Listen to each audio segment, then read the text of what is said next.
Thank you very much, and good afternoon everyone, and welcome to this afternoon's session of business strategies for developing critical minerals partnerships. And we're blessed with three great panellists this afternoon, which I will introduce in just a moment.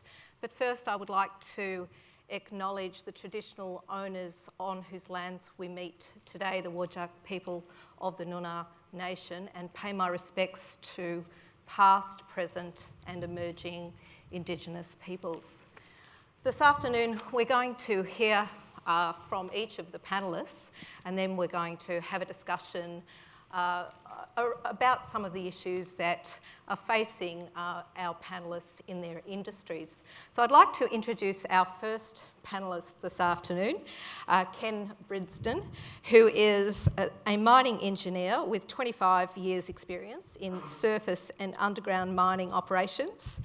Ken joined Pilbara Minerals as Chief Executive Officer in January 2016 and was appointed the Managing Director and CEO in May 2016. He has led a significant growth of Pilbara Minerals through corporate development financing and project execution, such as it has been one of the leading lithium development projects globally and facilitated Pilbara's entry into the ASX 200.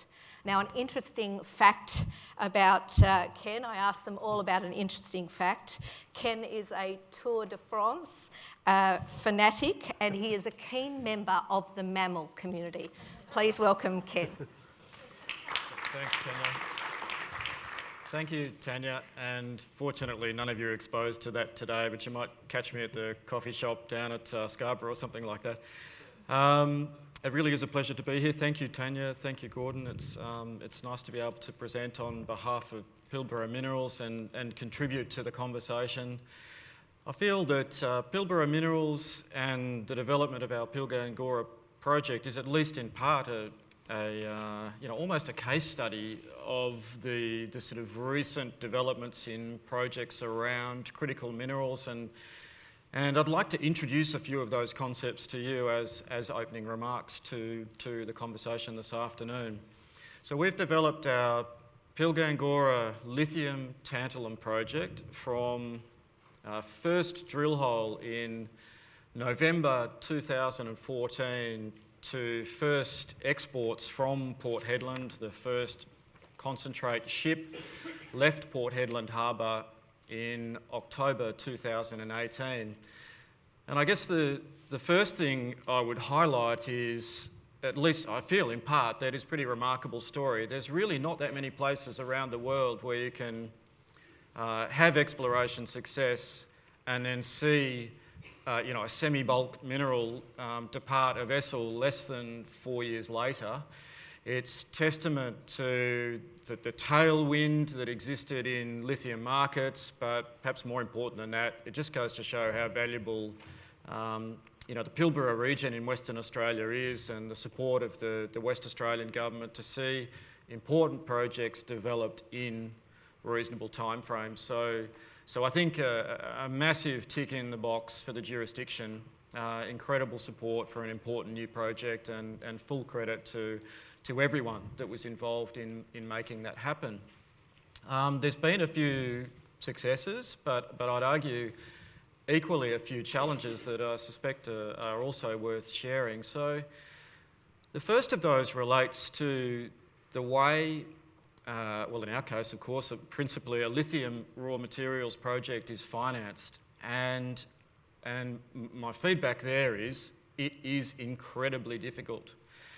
As much as there's been hype, and in fact there still is to this day, about the incredible growth that has to go on in lithium raw materials markets, they are very, very difficult to finance as a private enterprise.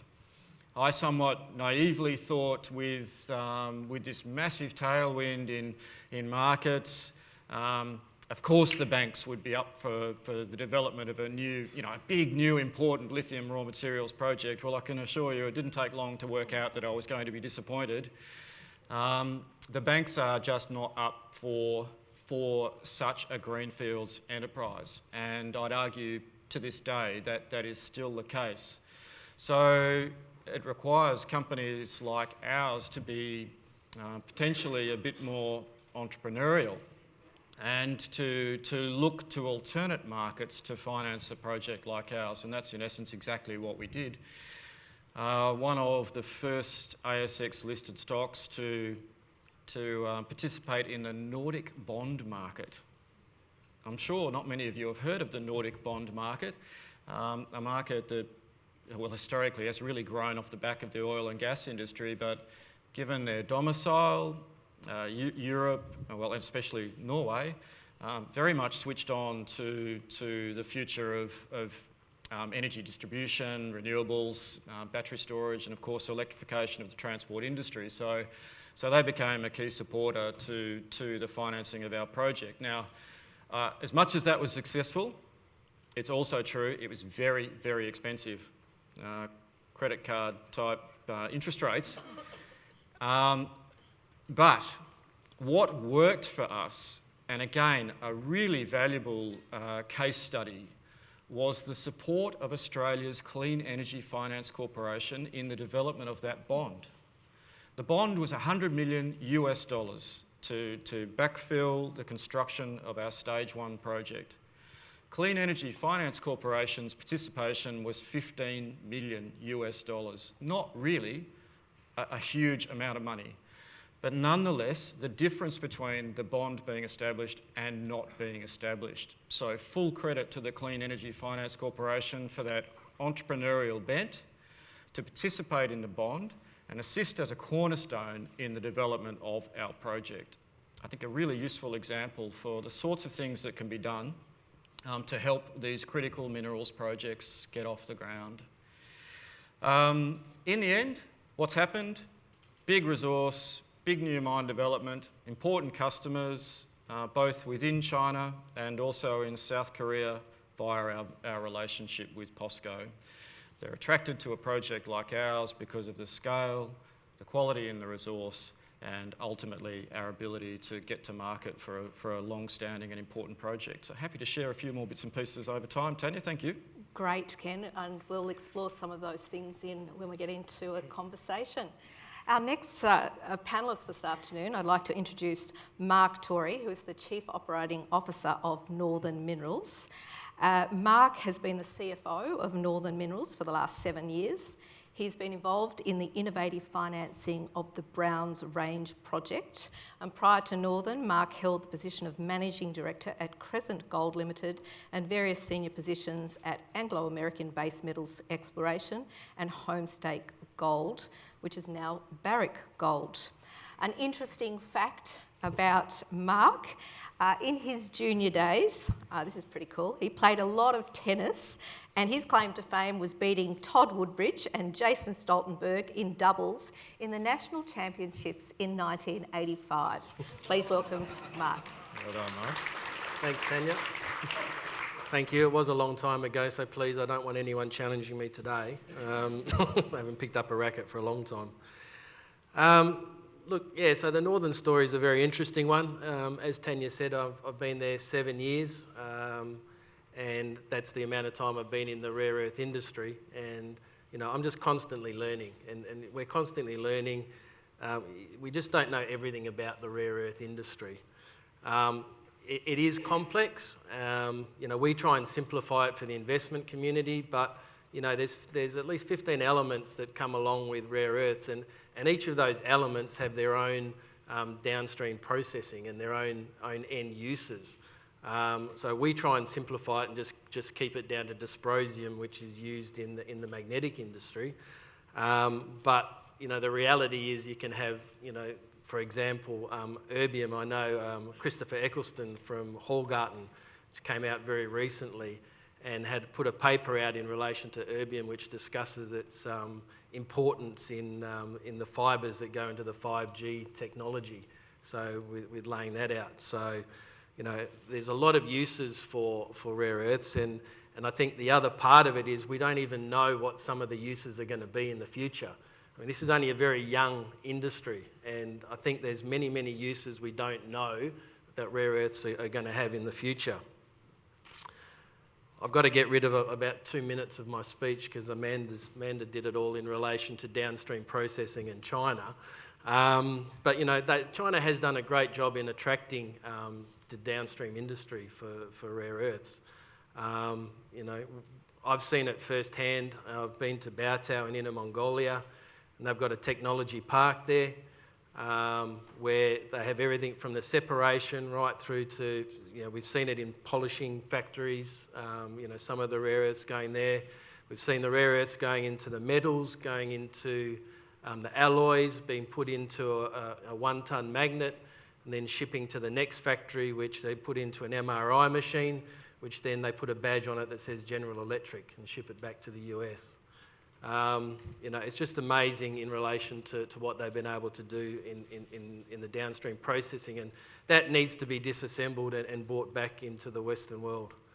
Totally agree with all of Amanda's statements there.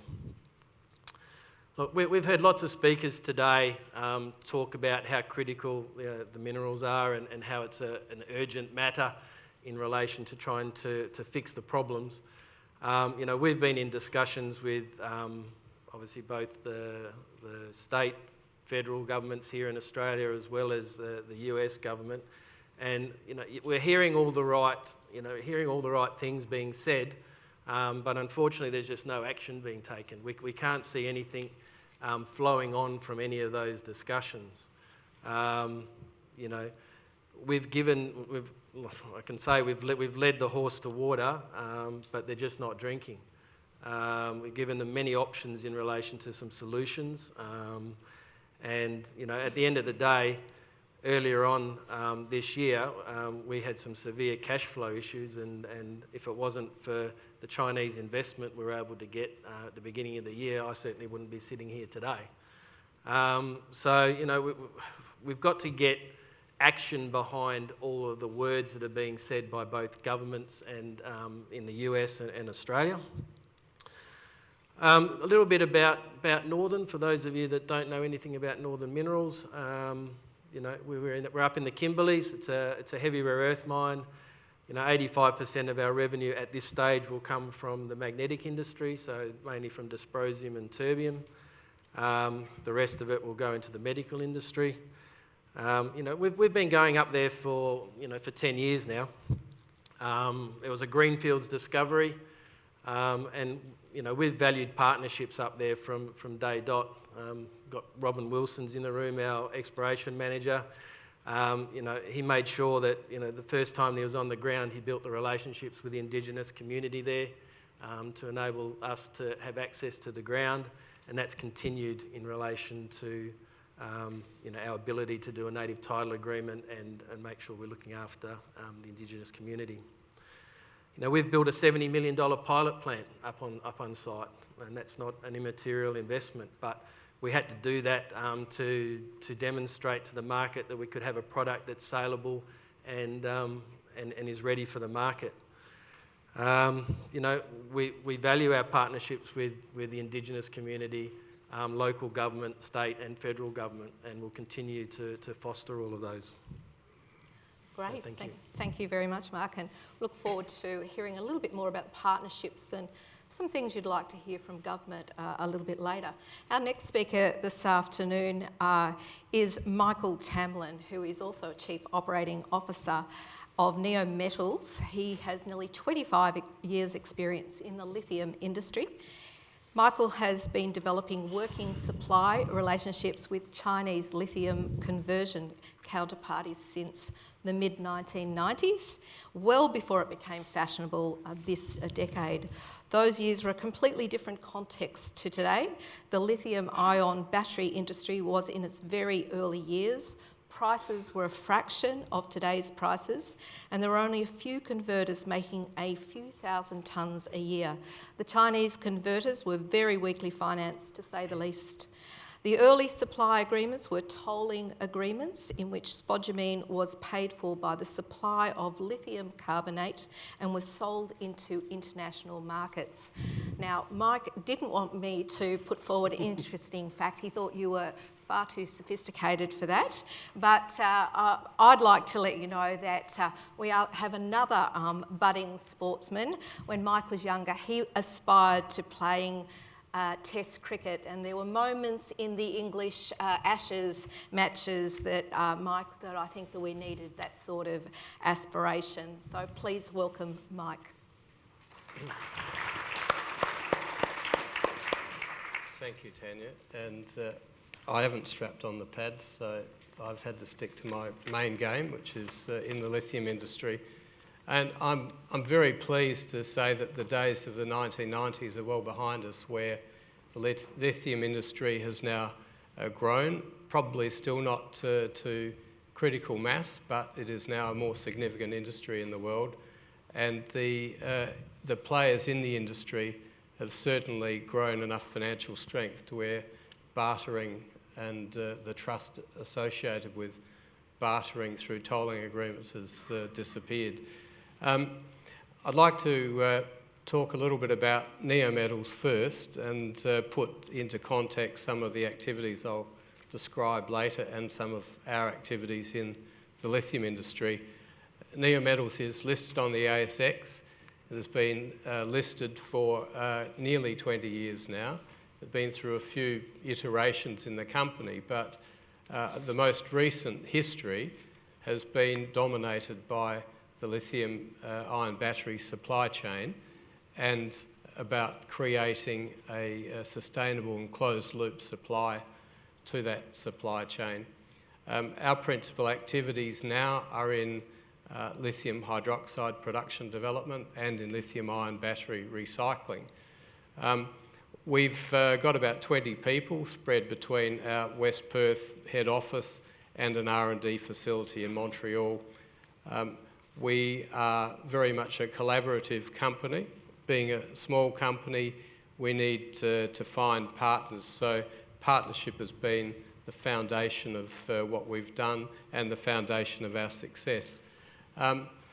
We approach partnership very much by a sharing and a shared success philosophy, and through our activities at Mount Marion in developing the second largest spodumene producing mine in the world, we've had some success with that business model. It's all about value creation and about sharing the spoils of the success, about active capital management and risk management to identify what lies ahead and to successfully negotiate the difficulties. I think the Mount Marion development could be probably termed phase one of our company's development in lithium. We sold out of Mount Marion earlier this year. The equity sale over time raised $200 million for the company from an investment of $3 million. So we consider that has been a significant success for us. It certainly developed the capital base for us to move on to further developments, which I'd suggest probably a phase two and phase three. We're moving towards lithium-ion battery recycling now, and following that a couple of years later by lithium hydroxide production facilities. They're probably the bookends to the lithium-ion battery supply chain, which we can talk about a bit more later. Lithium hydroxide is the key raw material for lithium-ion batteries, and recycling takes those batteries from a destiny that could be landfill at the moment and regenerates the valuable metals from them. When it comes to the lithium industry, it's been a pretty interesting industry to see develop. It's typically dominated by large companies in the middle of the sector for chemical production and at the battery sector for the cell production. Most of the raw materials come from small companies, either based in Australia for hard rock development or medium-sized companies in South America from brine development. We're in the former category, and we've had to find innovative ways to fund our projects and to move in an area that's dominated by companies much larger and more powerful than us. So I think with that, I'll conclude my introduction and address some of those other comments later. Well, thanks very much, Mike. We might start with you and continue on. We've heard a little bit about some of the barriers that are facing the distinct industries that you're all in, but I'd like to hear a little bit from you about what you're seeing as some of the barriers for your industry and for your company. First and foremost, if you're producing lithium, you need a resource and you need a good, viable resource. So I think that's almost a no-brainer. But I'd like to underline Ken's comments about project finance. Lithium, 25 years ago when I joined the Sons of Gwalia company, Sons of Gwalia was producing lithium minerals, and it was the largest lithium mineral producer worldwide at the time, but nobody knew it. And in fact, CSIRO's light metals division was talking aluminium and magnesium and didn't ever address lithium until recently. Not a criticism of them, but nonetheless, lithium was fairly insignificant, and that meant that it didn't have a terminal market, it didn't have widespread analysis, and therefore widespread understanding, not only of what was happening, but also what would happen. That flows into the financing for projects where if people don't understand what you're asking or what you're proposing to do and asking for money, they're not going to give you the money. Or they may give you the money under exorbitant terms and a lot of strings attached. So I think when it comes to barriers to entry, apart from resource, project finance is the second. And then the third is know-how. In terms of lithium mineral production, Australia is a long way ahead of where it was 4 or 5 years ago. And 4 or 5 years ago, it was probably no further ahead than it was 10 or 15 years before that, because there was only one operating mine. So when it comes to skill set, development of the right sort of geological mineralogy skills and processing skills is important. And that's only at the first stage of the supply chain. So once we look at skill sets, we need to look at, as a company, which sector are we addressing and which skill set is appropriate, and then develop that. And Mark, you were making some comments about project financing. I'd be interested in your views around some of the barriers for your industry. Similar. Certainly financing is a huge barrier. So certainly reiterate everything that's been said here.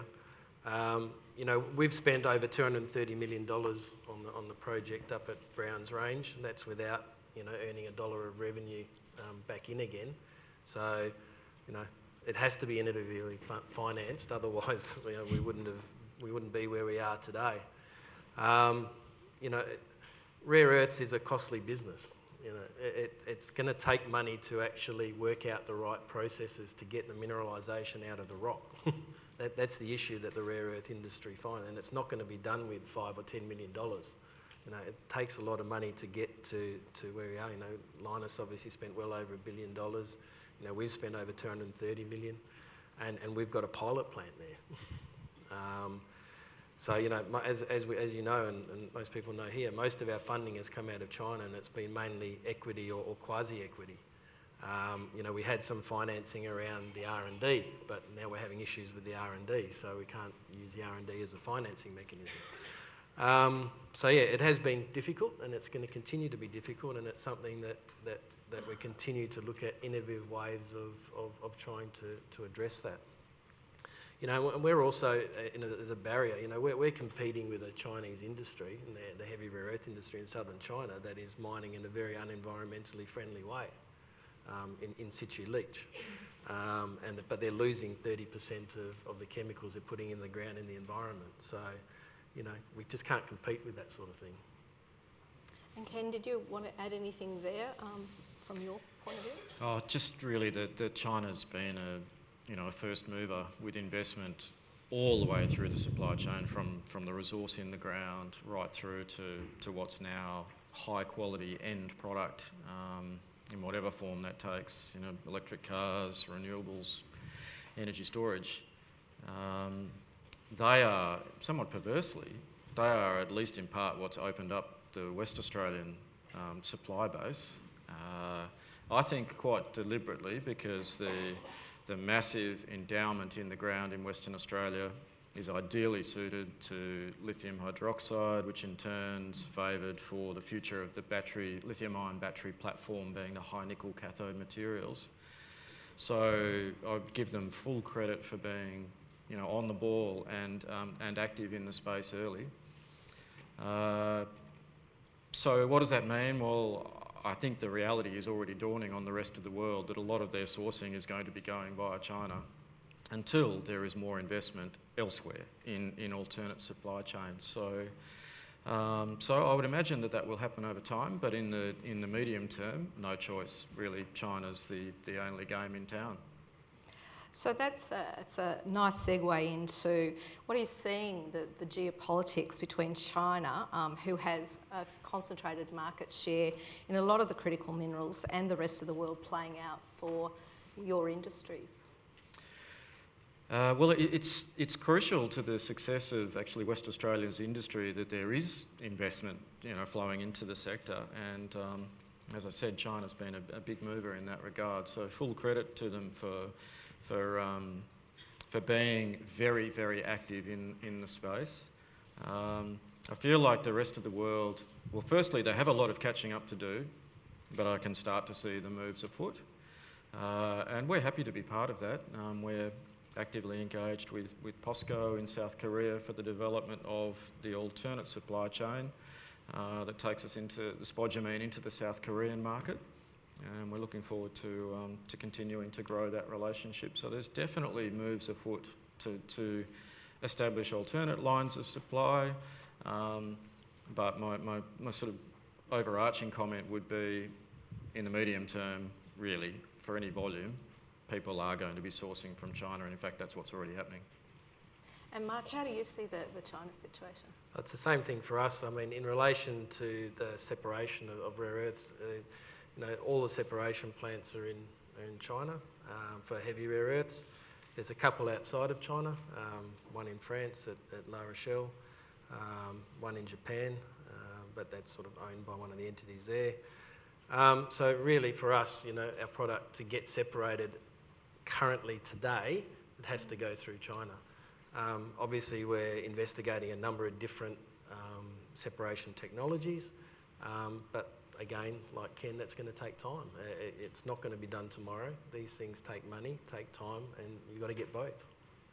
So we just heard a little bit about some of the constraints with concentrated market in China. I'm really interested, Mike, in some of the international partnerships that you might have developed in your industry, and the role that it's played in the development and your strategy overall.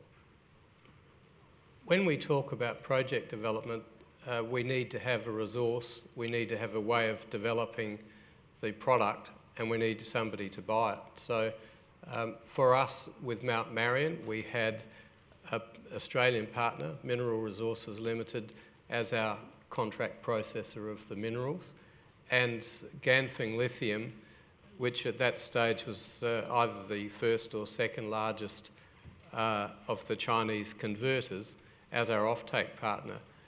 What worked for us was an equity partnership where the three companies created a subsidiary, took a subsidiary of Neometals and created an independent company to own and operate Mount Marion. Those big partners assisted with the project finance. Having offtake meant that project finance was a lower risk to those who were volunteering the finance. Mineral Resources, with its expertise and its human resources, was also critical to giving that support. It still wasn't an easy road, but without that partnership, we would probably still be trying to raise money. The genesis of the Mount Marion project was during the purchase of the tenements in 2008 by Neometals. So it was a pretty long story. It's been through two so-called lithium booms, and it took the second one to create enough momentum to get it off the ground. So, partnership, and particularly with a Chinese company, was essential for us. And when it comes to lithium hard rock, the only country that has been processing lithium minerals in the last 25 years is China. So they had a natural advantage, and I think the genesis of their industry was from state-owned enterprises. It moved through some private companies that were entrepreneurial in developing their own conversion facilities before we got to the government orchestrated strategy for developing production. And Ken, what sort of international partnerships have been critical for your success? Yeah, well, we've deliberately diversified the sales in respect of the spodumene concentrates. A lot of that's about 60% is concentrated in China, the other 40% in South Korea over time. But within the market, we've also tried to participate at various levels. So, you know, perhaps the most stark of those examples is Great Wall Motor Company, you know, being a car manufacturer involved in the hybridisation of their vehicle offering and EVs, going straight to the source to secure their raw material supply. So that's just one example. POSCO is a slightly different perspective. We know that you have to do more to interconnect the spodumene to the chemical capacity. We don't pretend that we're a chemical company, we're much more a mining company. So we'd like to think we can do the mining well, but equally link ourselves to people with the chemical expertise. So in the case of POSCO, we're jointly investing with them in the downstream chemical facility, and that helps interconnect our mine more fully to the downstream initiative. And I think the scale of those counterparties and the appetite for investment and offtake is just demonstrative of where the industry is heading. I mean, as much as the lithium market is hard today, I think that sort of belies where most reasonable people would say the industry is going. And obviously we'd hope that Pilbara Minerals is a key part of that, but equally I think it's good for WA given our amazing mineral endowment. I agree.